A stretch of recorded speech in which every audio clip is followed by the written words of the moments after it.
예수님께서는 우리에게 하늘나라의 비유를 말씀해 주시는데 이 말씀이 참 거북해요. 마음이 불편합니다. 왜냐하면 아름답지 않기 때문이죠. 보통 예수님께서 하늘나라를 어떻게 비유할 수 있을까? 누룩과 같다. 밭에 숨겨진 보물과 같다. 이런 것들은 많이 아름답죠? 그런데 오늘 복음은 어때요? 어떤 임금의 혼인잔치 그것을 비유로 말씀하십니다. 임금이 아들 혼인잔치에 초대받은 사람들을 부르지만 그들이 오지 않아요. 그래서 임금이 무참히 그들을 죽여버리죠. 그러니 하늘나라에 대한 우리들의 로망이 깨질지도 몰라요. 아니 이렇게 무서운 분이 하느님이셨나? 왜냐하면 여기서 임금은 누구를 의미하기 때문에? 하느님을 의미하기 때문입니다. 그래서 조금은 속이 상할지도 몰라요. 그러나 자세히 이야기를 들어보면 절대로 그렇지 않습니다. 지금과 시대가 다르다는 거죠. 예수님 시대에는 왕정 시대였죠. 그래서 우리가 보통 텔레비전 보면 신하들이 사약을 먹을 때도 어떻게 합니까? 귀양 가다가 사약이 내려질 때 있죠. 사약이 뭔지 아시죠? 뭐예요? 먹으면 죽는 약. 그래가지고 사약을 받으면서 어떻게 합니까? 이런 제길, 왕이고 나발이고 너 죽고 나 죽자 하면서 그렇게 거부합니까? 아니죠. 만약에 거부했다가는 그 가문이 완전히 몰살되기 때문에, 그래서 어떻게 하죠? 임금이 계신 도성을 향해서 큰 절을 하고 사약을 어떻게 합니까? 원샷 하잖아요. 이게 왕정시대라는 거죠. 그런데 오늘 내용을 보면 단순히 왕이 사람들을 죽였다고 생각하지 마시고요. 가만히 보세요. 우선은 임금의 아들의 혼인잔치였다. 이스라엘 백성들에게 있어서 혼인잔치라는 것은 그 무엇과도 비교될 수 없어요. 그래서 혼인잔치는 며칠이고 계속하죠. 그러면서 누구를 받습니까? 손님들을 받는다는 거죠. 만약에 손님들이 없는 혼인잔치는 이거는 굉장히 수치스러운 겁니다. 그런데 임금의 아들의 혼인잔치다. 그럼 북적거려야 돼요? 아니면 썰렁해야 돼요? 북적거려야 돼요.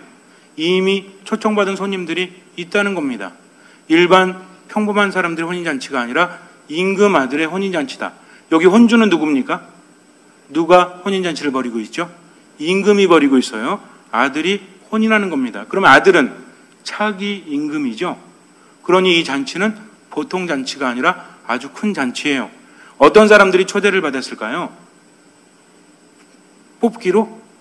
그것이 아니라 귀족들이나 신하들, 그러니까 중요한 요직에 있는 사람들이 초대를 받았다는 거죠. 근데 이 사람들이 거부하지 않습니까? 그래서 왕이 어떻게 해요? 사실은 이상한 거는 신하들이 아니라 왕이 아니라 신하들입니다. 왜? 왕의 초대에 불응하고 있잖아요. 이건 말이 안 된다는 거죠. 아무나 초대받을 수 없지만 이미 왕에게 초대를 받으면 어떻게 해야 되죠? 가야 됩니다. 임금의 명령을 거부할 수 없다는 거죠.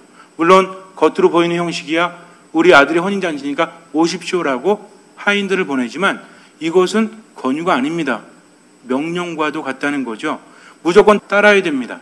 그런데 임금은 두 번째로 또 하인들을 보내죠. 임금은요 폭군이 아닙니다. 한 번의 기회를 더 준다는 거죠. 거부했다는 이유는 왕의 권위를 떨어뜨리는 거죠. 그러면 진노해야 되는데 임금은 두 번째로 기회를 줍니다. 그런데 이 사람들은 핑계를 대면서 아랑곳하지 않고 임금의 초대에 응하지 않아요. 무엇을 합니까? 밭으로 일하러 가고 장사를 하러 가죠. 그러면 내가 일상생활을 하는 것이 뭐보다 중요하다? 임금의 혼인잔치보다 중요하다. 여기서 우리가 떠올리는 것은 이 사람들은 지금 임금을 완전히 무시하고 있죠. 신하가 임금을 무시하면 어떻게 되죠? 죽음이라는 겁니다. 그러니 이 사람들은 지금 임금을 임금으로 여기지 않고 있다는 겁니다. 그리고 나서 오히려 임금의 종들을 때려 죽여버려요. 그렇다면 여러분들이 임금이라면 가만히 내버려 두겠습니까? 단순히 혼인잔치에 안 온 게 아니에요. 임금의 말을 거역했다는 거죠. 임금의 사람을 죽였다는 겁니다. 이 하인들은 누굴 대표하죠? 임금의 사자들은 보통 누굴 대표합니까? 임금을 대표해요. 근데 그들을 죽였다는 것은 누구에게 모욕을 준 거죠? 임금에게 모욕을 줬다는 겁니다. 그렇다면 여기서 임금은 어떤 사람일까요? 악랄한 사람이 아니에요.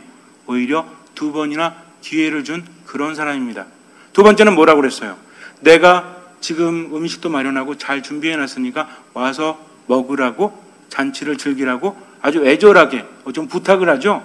그런데도 그들은 임금의 부탁을 거절해 버렸다는 겁니다. 여기서 알 수 있는 것은 임금이 악랄한 것이 아니라 그들이 신화된 도리를 지키지 못했으니 결국 죽을 수밖에 없고, 이것은 반역을 의미한다는 거죠. 그러니 임금이 그들을 내버려 둘 수가 없죠. 그래서 모조리 잡아 죽입니다. 원래 하느님께서는 이스라엘 백성들을 선택하셨죠. 그런데 그들은 하느님의 뜻을 거역했죠. 하느님께서는 역사 안에서 누굴 보내셨어요? 계속 잘못 사니까 그렇게 살지 마라 하면서 예언자들을 보내십니다. 그런데 그들은 예언자를 잡아 죽이고 박해했죠. 그리고 나서 이제 하느님께서는 누구마저 보내셨어요? 당신 하나뿐인 아들 독생성자 예수 그리스도를 세상에 보내셨어요. 그런데 사람들은 어떻게 했습니까? 그분을 때리고 그분을 모욕하고 그분마저 죽였다는 거죠. 그러니 이제는 선택받은 민족이 바뀔 수밖에 없어요. 하느님께서는 당신 나라에 초대를 했지만 그들은 거부를 했습니다. 그래서 이제는 12지파로 이어지는 혈통이 아니라 무엇으로서 새로운 이스라엘 백성이 생겨났죠? 바로 믿음으로. 이제는 혈통이 아니라 무엇으로? 믿음으로 새로운 이스라엘 백성이 생겨났다는 겁니다. 이 사람들이 두 번째로 초대를 받은 사람들이에요. 첫 번째 초대받은 사람들은 다 들어오지 못했고 이제 잔치를 벌여야 되니까 길거리에 나가서 아무나 데리고 오라고 합니다. 그래서 사람들이 북적거리게 되죠. 근데 여기 또 하나의 문제가 있어요. 어떤 사람이 있었습니까? 혼인 예복을 입지 않고 잔치에 참석한 사람이 있어요. 임금이 보고 뭐라고 합니까? 친구요, 자네는 혼인 예복도 입지 않고 어떻게 여기 들어왔는가? 이 사람은 아무런 대답도 하지 못해요. 그래서 결국에는 밧줄에 묶여서 쫓겨나서 어두운 곳으로 쫓겨났다고 하죠. 거기서 이를 갈며 통곡합니다. 후회하고 있다는 거죠. 어쩌면 우리는 임금이 좀 너무한 것이 아닌가라고 생각할지 몰라요.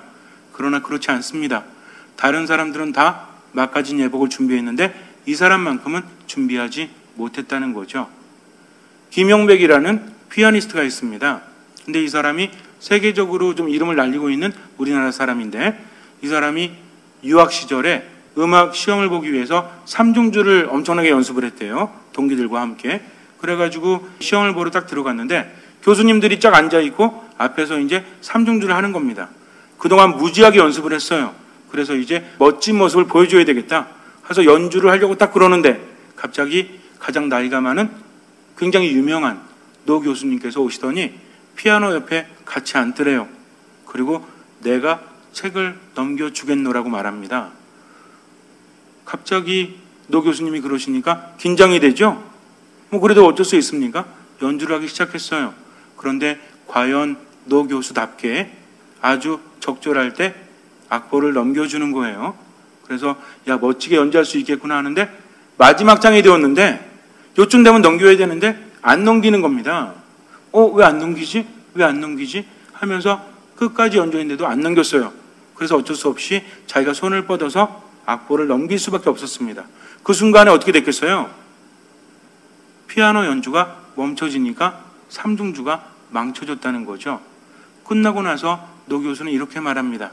자네는 지금 나에게 배신감을 느낄지 모르겠지만 자네가 알아야 될 것이 있네.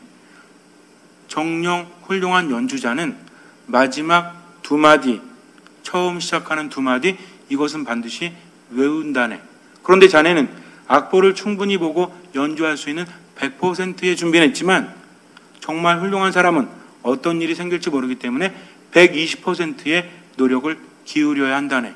세상에는 예상하지 못한 일이 반드시 있기 때문이지 하면서 가르침을 주었다고 합니다.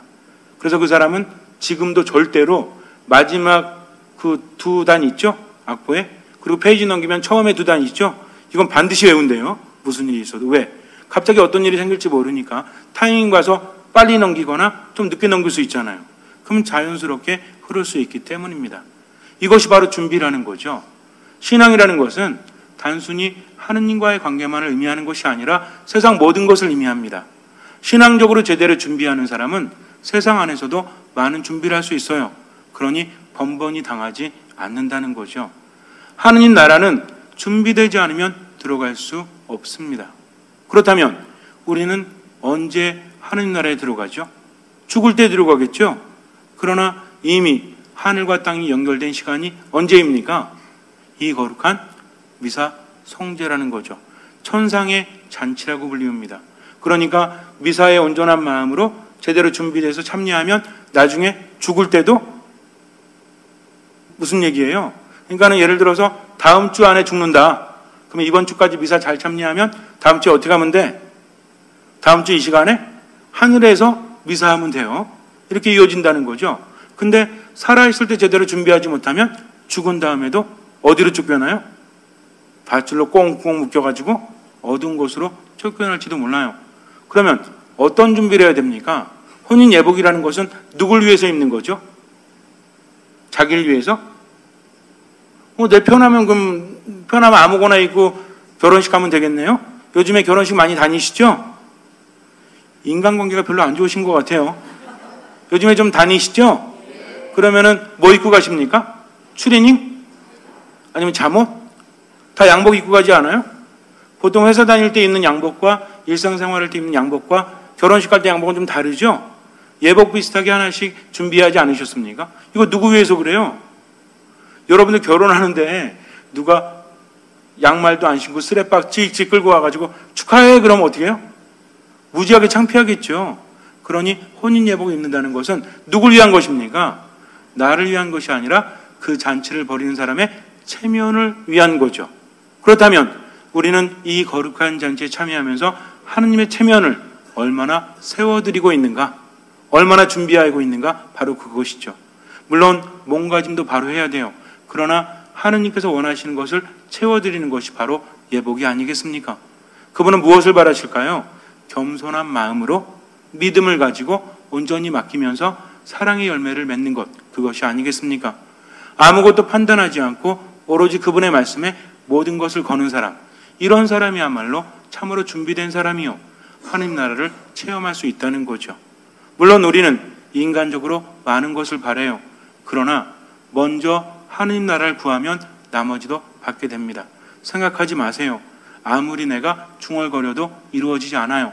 하느님께서는 이미 알고 계십니까? 아니면 모르십니까? 내가 청하기도 전에 알고 계신다는 거죠. 그러니까 성당에 와서 자꾸만 달라고 하지 마시고 먼저 뭐 하시면 돼요? 하느님의 뜻이 무엇인가 묵상하고 그분의 뜻을 묵상했으면 실천하면서 살아가면 된다는 거죠. 나머지는 주님께서 채워주십니다. 몇 년, 몇십 년 아무 의미 없는 신앙생활 하지 마세요. 그분의 뜻이 무엇인지 깨닫는 사람만이 준비할 수 있죠. 그렇지 않습니까? 그분이 뭘 좋아하시는지 모르면 준비할 수 있어요, 없어요? 준비할 수 없어요. 그분이 원하시는 대로 준비하는 것이 참으로 믿음이요, 참으로 신앙이라는 거죠. 잠시 눈을 감으세요. 여러분들은 이 거룩한 미사 시간에 무엇을 준비하셨습니까? 마음에 믿음이 가득하십니까? 하느님께 온전히 맡기십니까? 사랑은 있으십니까? 아니면 시기와 질투와 분노로 인해서 내 마음이 끓어오르고 있는데 그냥 오신 것은 아닙니까? 혹시나 그렇다면 하느님께 모든 것을 내어놓으십시오. 하느님께 모든 것을 맡기십시오. 그리고 이제는 하느님의 뜻대로 어떠한 경우에라든지 사랑할 수 있는 힘을 청하십시오. 이것이 바로 겸손이요 순명입니다. 그렇게 주님께 청하면 주님께서는 그 마음을 보시고 우리 삶에 놀라운 기적을 일으켜 주실 것입니다. 아멘.